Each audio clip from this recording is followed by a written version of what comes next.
Assalamualaikum warahmatullahi wabarakatuh. Halo semuanya, saya Alifia Israni kita dengan NIM 2400-2003.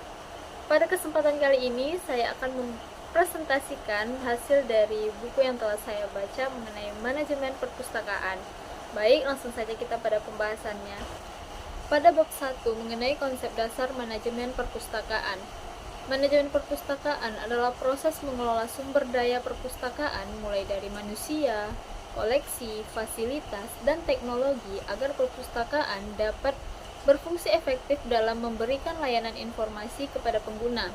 Nah, fungsi dari perpustakaan yang pertama itu planning atau perencanaan, di mana kita menentukan tujuan dan cara mencapainya. Yang kedua ada organizing atau pengorganisasian, mulai dari memberi tugas sampai menyusun struktur organisasi. Yang ketiga ada actuating atau pelaksanaan, di mana kita melaksanakan kegiatan sesuai dengan rencana yang telah dibuat. Yang keempat ada controlling atau pengawasan, mengawasi pencapaian tujuan dan melakukan evaluasi. Nah, pada bab 2 mengenai perencanaan dan pengorganisasian perpustakaan. Perencanaan itu mulai dari perencanaan koleksi, perencanaan layanan, perencanaan sumber daya manusianya, perencanaan anggaran, serta perencanaan sarana dan prasarana.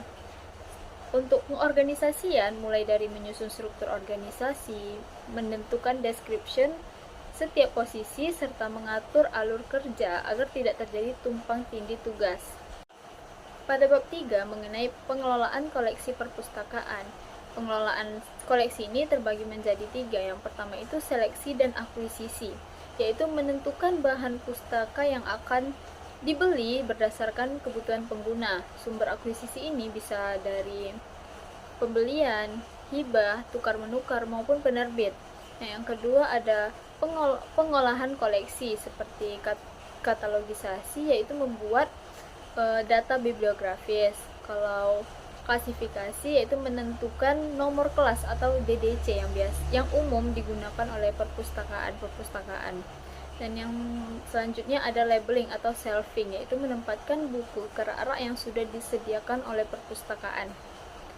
Nah, yang ketiga ada pemeliharaan koleksi, mulai dari perawatan fisik buku, pengendalian lingkungan seperti kelembapan maupun cahayanya, dan penyiangan atau wedding koleksi yang sudah tidak relevan lagi. Nah, pada bab 4 mengenai layanan perpustakaan dan kepuasan pengguna, terbagi menjadi 3 pembahasan. Yang pertama mengenai jenis layanan. Jenis layanan ini terbagi lagi menjadi 4. Yang pertama ada layanan sirkulasi, yaitu layanan yang mengatur peminjaman sampai pengembalian buku. Yang kedua ada layanan referensi. Nah, layanan ini membantu pengguna mencari informasi secara cepat dan tepat menggunakan koleksi seperti jurnal ataupun kamus. Yang ketiga ada layanan internet dan multimedia, layanan digital yang menggabungkan berbagai jenis media teks, gambar, audio, video, dan animasi melalui internet untuk hiburan, koreksi, ataupun komunikasi ataupun informasi.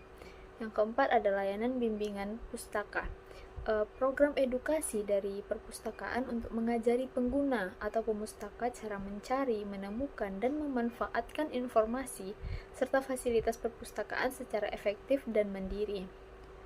Selanjutnya mengenai standar layanan. Yang pertama ada dari kecepatan, ketepatan, keramahan, dan aksesibilitas layanan. Yang kedua, ketersediaan koleksi yang diperlukan, dan yang terakhir kemudahan sistem peminjaman.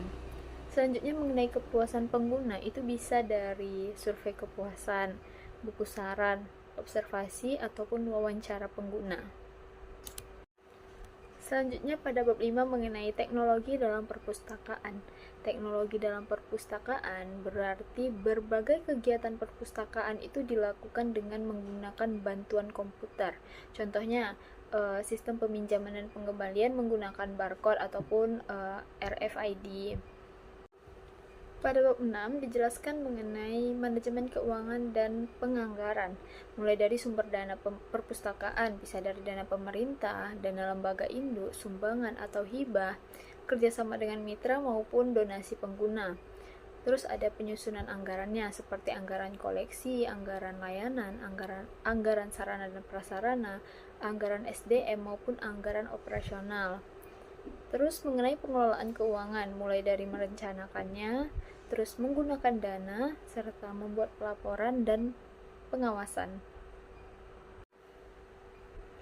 Nah, di bab 7 dijelaskan mengenai pengelolaan SDM di perpustakaan, mulai dari rekrutmen SDM, yaitu menentukan kebutuhan tenaga perpustakaan, rekrutmen pustakawan, dan tenaga teknisnya. Selanjutnya mengenai pengembangan SDM seperti pelatihan katalogisasi, pelatihan layanan, workshop literasi informasi, dan sertifikasi pustakawan. Terus mengenai penilaian kinerjanya seperti produktivitas kerja, keramahan layanan, disiplin maupun kompetensi teknisnya.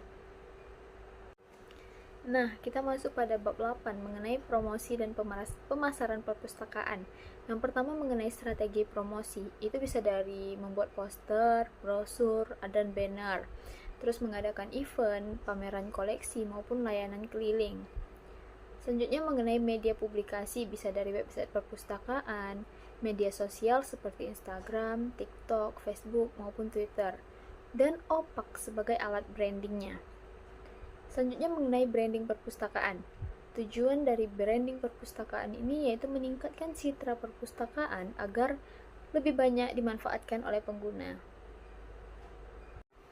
Nah, pada bab terakhir, bab 9 mengenai evaluasi dan pengembangan perpustakaan. Manajemen perpustakaan itu tidak hanya mengatur koleksi, layanan, dan fasilitas, tetapi juga harus dievaluasi secara berkala agar dapat dikembangkan sesuai kebutuhan pengguna dan perkembangan teknologinya. Evaluasi dan pengembangan ini juga bagian penting untuk memastikan perpustakaan tetap relevan, efektif, dan berkualitas. Dan untuk fokus pengembangannya sendiri, itu ada pengembangan koleksi, pengembangan layanan, dan pengembangan sumber daya manusianya.